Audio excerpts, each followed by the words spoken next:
자, 이번 시간에는 HTML 핵심에서 제목과 문단에 대해서 살펴보도록 하겠습니다. 자, 제목을 쓰실 때 지금 저는 05번 예제를 보고 있습니다. 브라우저 화면상에서 라이브 서버를 오픈한 상태고, 여기에 있는 이 부분이 지금 여기에 나오는 거예요. H1에서 H6까지 나오고 있는데, 이거 초반에 예를 보고 오해하시는 분들이 나는 이렇게 큰 제목까지는 안 놔도 되는데 라고 해서 얘를 지우시는 경우가 있어요. 이렇게 지우고 H2부터 시작을 하시면 웹문서가 제대로 작성된 게 아니에요. 웹문서도 일반 문서랑 똑같이 워드나 한글처럼 웹페이지의 가장 중요한 부분에는 H1, 가장 큰 대제목이 있어야 돼요. 보통 이 대제목은 사이트의 로고에 그래서 많이 씁니다. 자, 로고에서 많이 쓰는 이 제목요. 이 제목이 가장 먼저 나타나야 되고, 그 다음으로 중요한 거 H2, H3, H4. 이게 중요도의 순서지, 화면상에서 여기 중에서 마음에 드는 크기를 고르세요. 이런 컨셉이 아닙니다. 중요도에 대한 컨셉이다. 그래서 지금 잘못된 표현으로 보시면 1번 H1 다음에 H3가 오고 있어요. 두 번째로 중요한 H2가 생략됐습니다. 이러면 잘못된 사이트예요. 문서가 이상한 사이트가 되는 거예요. 두 번째로 중요한 제목은 어디 가고 세 번째로 중요한 제목에 와 있습니다. 틀린 거고요. 그리고 잘못된 표현 중에 또 하나는 뭐냐면 덜 중요한 게 먼저 나오는 경우, 이거는 웹표준 검사에서 여기 있는 것들은 웹표준 검사에서 오류는 안 생겨요. 자, 그 다음에 제목을 쓰실 때 틀리지 않은 거, 올바른 표현을 좀 보도록 하겠습니다. 자, H1 다음에 투투투투 이렇게 해서 들어오고 있어요. 자, 올바른 표현 두 번째는요. 여기에서 H1 다음에 투투투투 해서 동일한 동급의 중요도를 가지는 제목이 이렇게 나열되어 있는 거, 이것도 틀린 거 아니에요? 얘도 올바른 표현이라고 보시면 되겠습니다. 자, 그리고 문단의 사용법을 한번 보도록 할게요. 문단 같은 경우에는 화면처럼 이렇게 여러 글이 있는 거, 그게 문단입니다. 이렇게 화면에 표현되는 게 문단입니다. 여기. 그리고 또 문단은 이 글씨 성격이 있는 A 태그들 같은 거 또는 스팸 태그 같은 작은 인란 요소들을 묶어줄 때도 P 태그를 쓸 수 있고요. 또는 DIB로 묶을 수도 있습니다. 근데 이제 지금처럼 이렇게 글씨가 여러 개 있는 것들을 P 태그로 묶는 것도 자연스러워요. 글씨가 여러 개 있으면 문단이라고 볼 수 있기 때문에 그렇습니다. 자, 다음으로 텍스트와 관련된 태그들을 좀 살펴보도록 하겠습니다. 이건 브라우저 화면을 보고 간단하게 확인하겠습니다. 자, 텍스트 변형하는 태그들이라고 해서 보고 있고요. 지금 화면을 보시면 여기 B 태그, 그 다음에 I 이렇게 있어요. 여기 태그로 텍스트의 일부만 선택해서 걔를 지금 두껍게 나오게 한 거고, 텍스트의 일부만 선택해서 얘를 이탈릭으로 나오게 한 거예요. 그 다음에 작은 글씨로 나오게 한 거고요. 그 다음에 아래 글자로 윗 글자로 나오게 했습니다. 윗첨자, 아래첨자 이렇게 나오게 했고, INS는 화면과 같이 이렇게 밑줄이 나오고 있어요. DL은 마치 쇼핑몰의 DL처럼 이렇게 쇼핑몰의 할인 표시처럼 이렇게 가로줄이 지나가게 하실 수가 있습니다. 자, 근데 여기에서 주의할 점은요. 이 B와 I 같은 경우에, 얘 같은 경우에 이게 두껍다라고 해서 얘가 강조의 의미가 있는 게 아니에요. 요것도 누구랑 반드시 구분을 하셔야 되냐면 써보도록 할게요. 자, 똑같은 태그를 바로 밑에다가 써보도록 하겠습니다. 얘를 strong 태그로 감쌀 거고요. 얘를 em 태그로 한번 감싸 볼게요. 저장하고 보면 지금 이 부분입니다. 둘 다 똑같이 볼드와 이탈리로 잘 나와 있는데 B와 I는 그냥 눈으로 보이기에만 볼드로 이탈릭으로 나와 있는 거지 얘가 의미가 전혀 없어요. 그러면 얘는 의미가 있냐? 얘는 정말로 강조의 의미가 있고요. 얘도 강조의 의미가 있습니다. emphasize의 양자고 strong 같은 경우에는 strong 태그 안에 strong 태그를 또 쓸 수도 있어요. 강조의 강조를 할 수 있습니다. 예를 들어 여기서부터 여기까지 strong 태그를 하나 더 이렇게 쓰면 이 strong 태그가 닫아볼게요.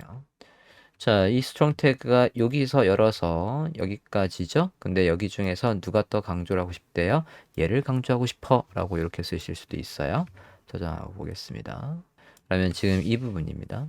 나중에 CSS에서 여기에서 너만 더 선택해서 CSS로 얼마든지 강조를 더 눈에 두드러지게 할 수가 있습니다. 저 B와 I는 모양만 두껍고 이탈릭이다. 얘는 실제로 강조의 의미가 있다. 그거 유념하시기 바랍니다. 자, 다음으로 목록 태그. 웹사이트에서 가장 단연코 많이 쓰이는 목록 태그에 대해서 살펴보도록 하겠습니다. 브라우저에서 열어볼게요. 자, 목록 태그 첫 번째 크게 세 가지가 있어요. unordered, ordered, definition list 이렇게 세 개가 있겠습니다. 첫 번째는 순서가 중요하지 않은 unordered list가 있고요. 두 번째는 OL만 썼더니 ordered list에서 앞에 이렇게 숫자가 나오는 순차 목록이 있겠고, 세 번째는 정의 목록이 있습니다. 여기에 DT는 용어, 이름의 성격이 있고요. 얘가 제목의 성격이 있어요. DD는 definition, description이라고 해서 그거에 대한 설명, 여긴 용어명, 그리고 여기는 그 용어에 대한 설명 해서 화면과 같이 나오게 됩니다. 자, 여기에서 리스트에서도 주의할 사항들이 좀 있는데요. 첫 번째, 이 잘못된 예시를 좀 보도록 하겠습니다. 나는 리스트에 제목을 넣을래 라고 해서 UL의 바로 밑에 자신 요소로 다른 태그가 절대로 들어올 수 없습니다. 무슨 얘기냐고 하면 UL의 자신 요소는 li만 올 수 있지 여기에 div가 온다거나 기타 등등 그 어떤 태그도 UL의 바로 밑 자신 요소로는 들어올 수 없어요. 아, 그럼 난 제목을 못 쓰냐? 만약에 제목을 쓰시고 싶다라고 한다면 이 h3 태그가 li 안에 들어올 수는 있습니다. 그러면 이게 리스트면서 제목이란 말이에요. 이렇게 쓰실 수는 있어요. 이건 틀린 거예요. 자, 그 다음에 DL에서 당연히 제목이 들어오면 안 되는 거고요. 왜냐하면 이게 제목의 성격이 있거든요. 제목의 성격이 있는데 또 쓰면 잘못한 거고. 세 번째로 DL의 DT에서 또 주의점 뭐가 있냐면 지금 얘는요. 용어가 3개 있는데 설명이 하나뿐이 없어요. 비대칭이죠. 틀린 겁니다. 잘못된 거예요. 자, 그럼 이렇게 하는 건 괜찮아요. DL에서 용어명이 있고 설명이 있고 예를 들어서 DT, DD 해서 이렇게 세트로 이렇게 있고 또 DT의 DD, DT의 DD 이거는 올바른 표현입니다. 얘는 올바른 표현이니까 위로 올릴게요. 요거는 올바른 표현. 그래서 제목 설명, 제목 설명. 자, 요 DL 같은 경우에 가장 잘 쓴 사이트가 어디가 있냐면 다음 사이트가 가장 의미에 맞게 잘 썼어요. 사이트 들어가 볼게요. 다음 점 넷에 들어와 있고 여기 더보기를 들어가 볼게요. 더보기 들어갔을 때 여기 커뮤니케이션 그리고 이런 식으로 리스트가 있는데 요거 하나하나에서 얘가 제목 그러니까 H3 ULLI, H3 ULLI 이렇게 되어 있는 게 아니라 개발자 도구를 볼게요. 마우스 클릭 개발자 도구에서 보시면 얘가 DL에 DT 이 녀석이 DT 제목의 성격이 있고 그거에 대한 설명들이 이렇게 나열되어 있어요. 다 똑같은 구조로 아주 바람직하게 되어 있습니다. 그래서 DL 정의 목록을 가장 바람직하게 쓴 사이트의 예시가 다음 여기 포털이 되겠어요. 자, 그러면 저 거를 이용해서 서브 메뉴 구조를 한번 만들어 볼까 해요. 자, 리스트를 이용해서 화면과 같은 서브 메뉴 구조를 만들어 볼까 합니다. About Us의 서브 메뉴로 이렇게 있는 걸 만들어 볼 거예요. 마우스 올리면 이렇게 화면과 같이 나오는 걸 만들어 보겠답니다. 자, 그러면 가장 먼저 리스트를 어떻게 만들어야 될지를 볼게요. 가장 먼저는 눈에 보이는 요 큰 메뉴 원뎁스부터 만드는 거예요. 원뎁스 리스트를 한번 만들어 보겠습니다. 내용에 구문선 넣고 아래에다가 작성을 한번 해보도록 할게요. 서브 메뉴가 08번이 있으니까 08번을 열어서 보겠습니다. 자, 지금 도서를 참조해서 완성해 보세요 라고 되어 있어요. 자, 요거 일단 라이브 서버로 브라우저 보이시면 자, 저는 여기에도 서브 메뉴가 있게 하고 싶고요. 그 다음에 웍스에도 서브 메뉴가 있게 하고 싶어요. 서브 메뉴를 한번 만들어 보도록 하겠습니다. 자, 요 About Us의 li가 닫히기 전에 여기에 새로운 UL이 들어오는 거예요. 여기에 아까 화면에 봤을 때 CEO Greeting History 비전이 있었거든요. 그게 li 3개 있고 여기에 CEO Greeting 그 다음에 History 그 다음에 비전 이렇게 있어요. 저장하고 브라우저 보면 이렇게 나오고 있습니다. 자, 이 li, 첫 번째 li가 닫히기 전에 새로운 UL의 li가 그 요소의 자식 요소로 들어온다. 요게 서브 메뉴 구조예요. 이렇게 되어 있어야 여기에 li에 마우스를 올렸을 때 안 보이던 UL을 보이게 한다거나 그런 애니메이션을 거실 수가 있겠습니다. 이거 굉장히 중요한 구조예요. 그러니까 이런 걸 보고 여기서부터 타이핑하듯이 이렇게 순서를 타이핑하는 게 아니라 가장 큰 구조, 원뎁스의 메뉴가 뭐지? 라는 걸 먼저 쓴 다음에 그 안에 서브 메뉴를 작성하는 순서대로 쓰셔야 됩니다. 자, 다음으로 앵커, A 태그에 대해서 살펴보도록 하겠습니다. 웹페이지에서 가장 중요하다라고 볼 수 있는 앵커 태그예요. 웹페이지 HTML이 뭐의 약자였냐면 HTML이라는 H가 하이퍼텍스트, 즉 링크란 얘기예요.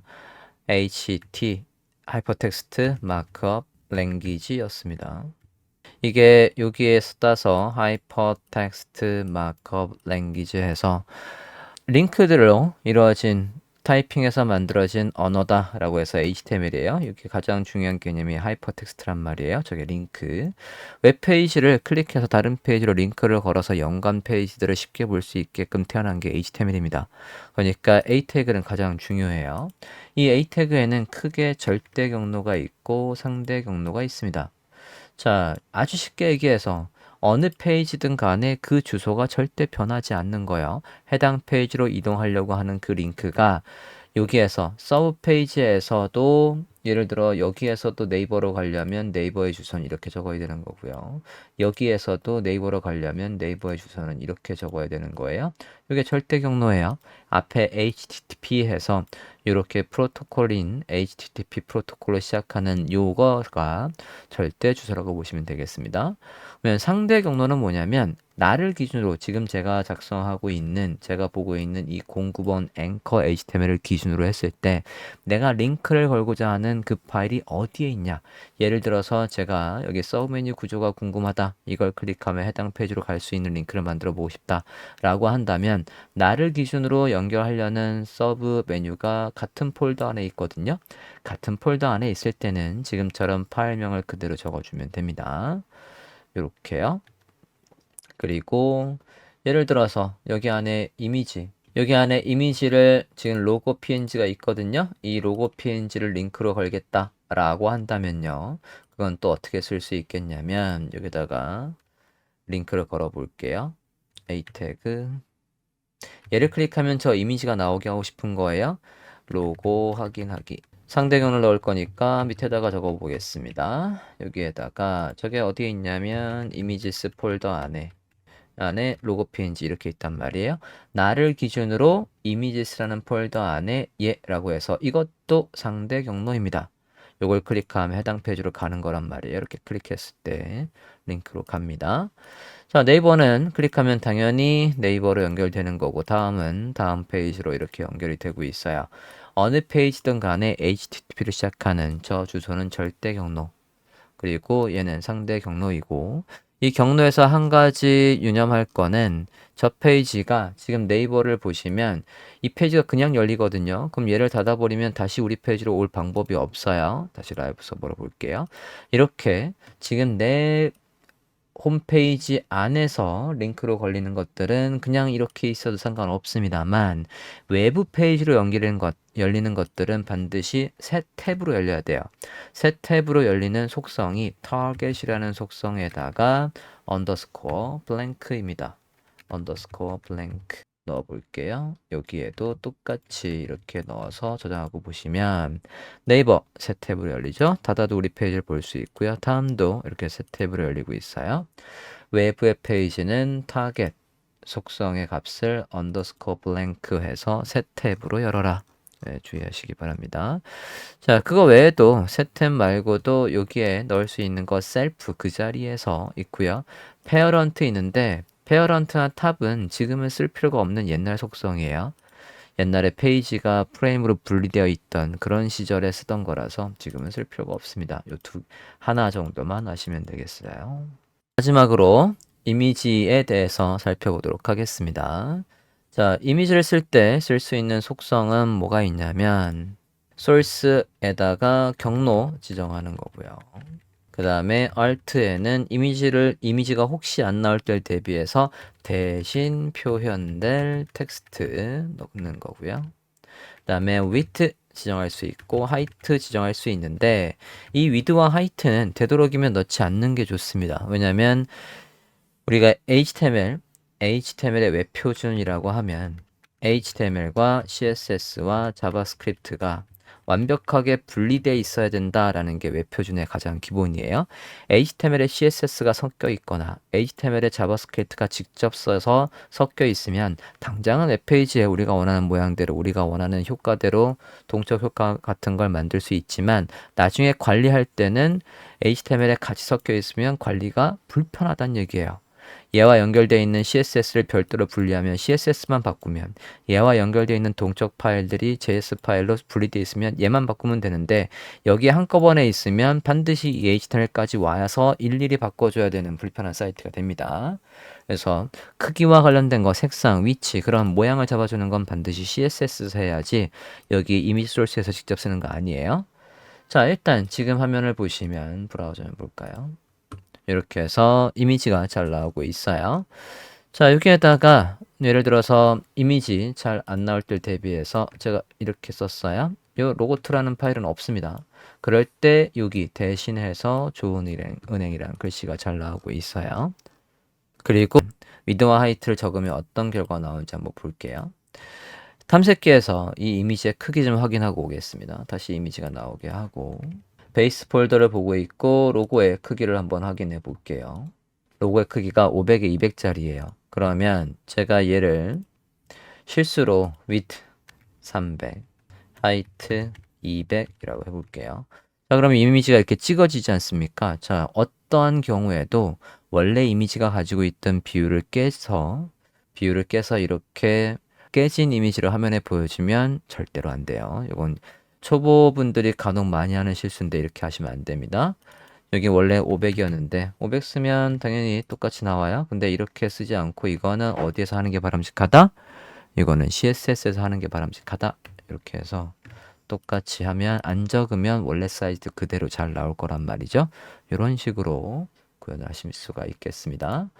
HTML의 가장 기본적인 것들을 살펴봤고요. 사실은 디자인 참조에서 코딩할 때는 훨씬 더 많은 태그들을 우리가 알아야 되지만 웹디자인 기능사에서는 와이어프레임 설정하고 안에 내용을 작성하는 데에서는 지금 말씀드린 요 정도만 알아도 충분히 구현할 수 있습니다.